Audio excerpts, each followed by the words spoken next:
स्वागत है आप सभी का मेरे YouTube channel legal awareness with Sandeep Vashishtha में। आज हम लोग डिस्कस करेंगे कि पुलिस के द्वारा जो है किसी गवाह का बयान जो है वो कैसे लिखा जाएगा। पहले पुलिस के द्वारा जो गवाह का बयान लिखा जाता था सेक्शन 161 सीआरपीसी में लिखा जाता था, अब लिखा जाया करेगा सेक्शन 180 भारतीय नागरिक सुरक्षा संहिता में।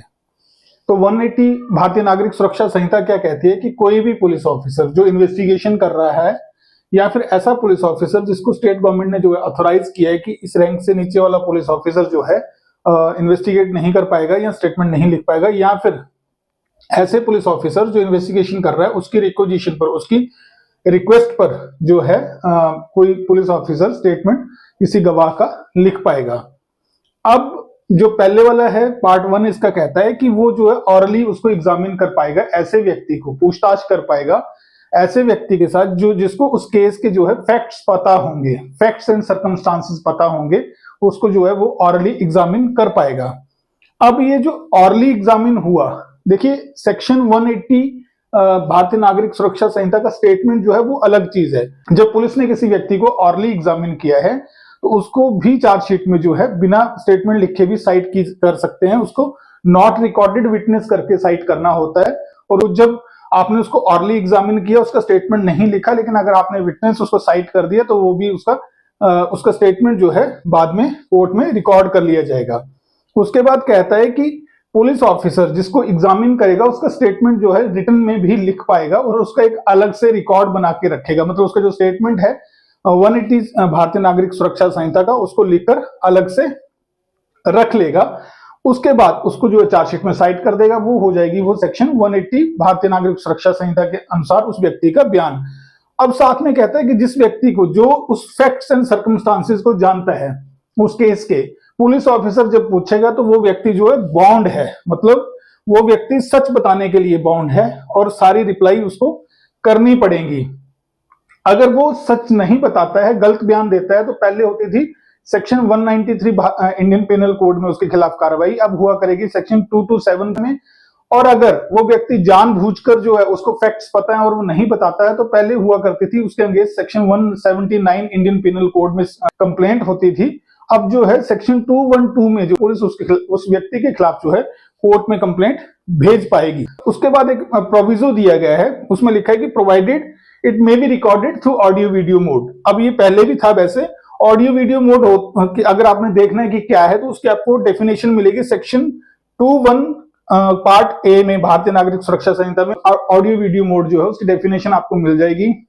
इसमें कहने का इसका ये मतलब है कि अगर किसी व्यक्ति का आप स्टेटमेंट 180 भारतीय नागरिक सुरक्षा संहिता में लिख रहे हैं तो उसकी आप वीडियो रिकॉर्डिंग भी कर सकते हैं, या फिर कोई व्यक्ति अगर दूर है और वहां पर जाना आपका संभव नहीं है तो आप वीडियो कॉन्फ्रेंसिंग जैसे व्हाट्सएप कॉल होगी या किसी और भी वीडियो कॉन्फ्रेंसिंग के माध्यम से भी आप उस व्यक्ति का स्टेटमेंट लिख सकते हैं। आपको इसको लिखने के लिए जो है उस व्यक्ति की पहले आइडेंटिटी एस्टेब्लिश करनी होगी। आइडेंटिटी जो है उसकी आप उससे मंगवाएंगे, या फिर कोई ऐसा व्यक्ति हो जो उसको आइडेंटिफाई करता हो, उसके बाद जो है उसका आप स्टेटमेंट जो है ऑडियो वीडियो मोड से भी रिकॉर्ड कर पाएंगे।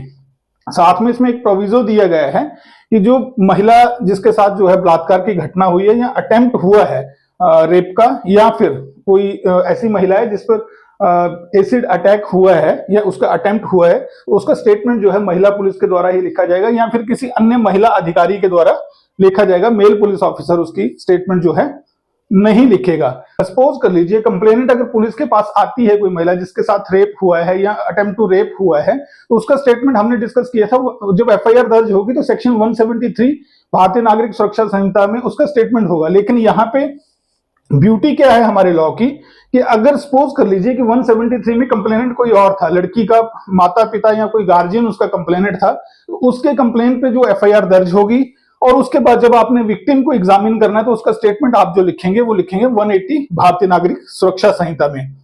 सेक्शन 181 भारतीय नागरिक सुरक्षा संहिता कहता है कि जो आप ये स्टेटमेंट लिखेंगे 180 भारतीय नागरिक सुरक्षा संहिता में, इसके में उस व्यक्ति के जो है सिग्नेचर्स नहीं कराएंगे, सिग्नेचर कराना जो है इसमें मना किया गया है।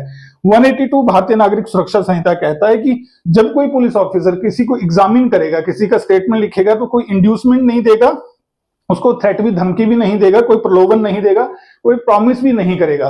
और साथ में ये भी कहा गया कि अगर कोई विलिंगली जो है बताना चाहता है, किसी बयान को, किसी स्टेटमेंट को बताना चाहता है, तो उसको मना भी नहीं करेगा।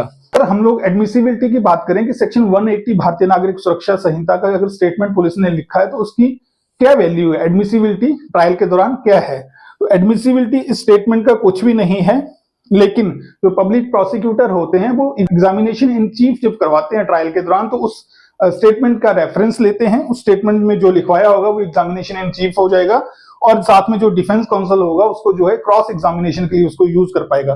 पीपी एक जगह और 180 भारतीय नागरिक सुरक्षा संहिता का जो है प्रयोग कर पाएंगे जब कोई विटनेस जो है होस्टाइल हो जाता है, तो कोर्ट की परमिशन से उसको क्रॉस एग्जामिनेशन पब्लिक प्रोसिक्यूटर के द्वारा किया जाता है। उस टाइम भी ये जो है स्टेटमेंट जो है भारतीय नागरिक सुरक्षा संहिता की सेक्शन 180 की जो है काम उनके आती है।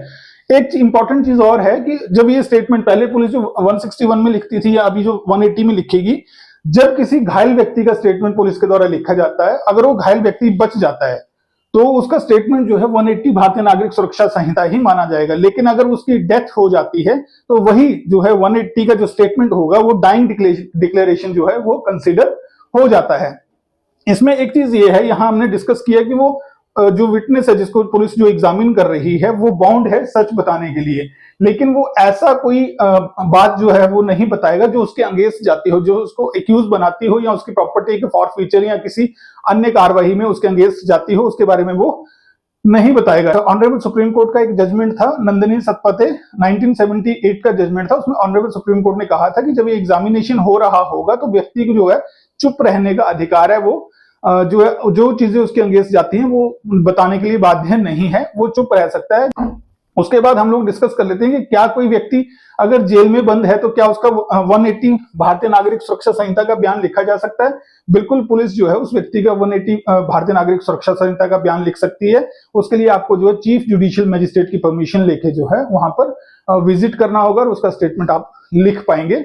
और जो भारतीय नागरिक सुरक्षा संहिता 180 का जो स्टेटमेंट होगा वो ओथ पर नहीं होगा। मतलब इसमें जो है जैसे न्यायालय में स्टेटमेंट होता है ओथ पर होता है, कसम खिलाई जाती है व्यक्ति को, इसमें जो है कसम खिला के जो है बयान नहीं होता है। इसमें सिंपल बयान जो है उसका जो स्टेटमेंट है वो लिखा जाता है। एक इंपॉर्टेंट चीज है कि जब किसी छोटे बच्चे का जिसकी उम्र जो है 18 वर्ष से कम है, उसका जब भी पुलिस ने स्टेटमेंट लिखना है तो उसके पेरेंट्स, गार्जियन या किसी ऐसे व्यक्ति की जिसकी अभिरक्षा में वो व्यक्ति है, उसी के उपस्थिति में ही उसका स्टेटमेंट लिखा जाएगा। जब किसी महिला को पुलिस एग्जामिन करेगी तो कोशिश होनी चाहिए कि महिला पुलिसकर्मी की प्रेजेंस में ही उसको एग्जामिन किया जाए। क्या किसी व्यक्ति को इंसिस्ट किया जा सकता है स्टेटमेंट देने के लिए? तो किसी व्यक्ति को जो है फोर्सफुली जो है इंसिस्ट नहीं किया जा सकता, क्योंकि जो गवाह होता है वो गवाही देके स्टेट पर जो है एहसान करता है कि जो है वो क्राइम को हटाने के लिए पुलिस की मदद करता है। तो किसी व्यक्ति को जबरदस्ती जो है बयान देने के लिए जो है मजबूर नहीं किया जा सकता।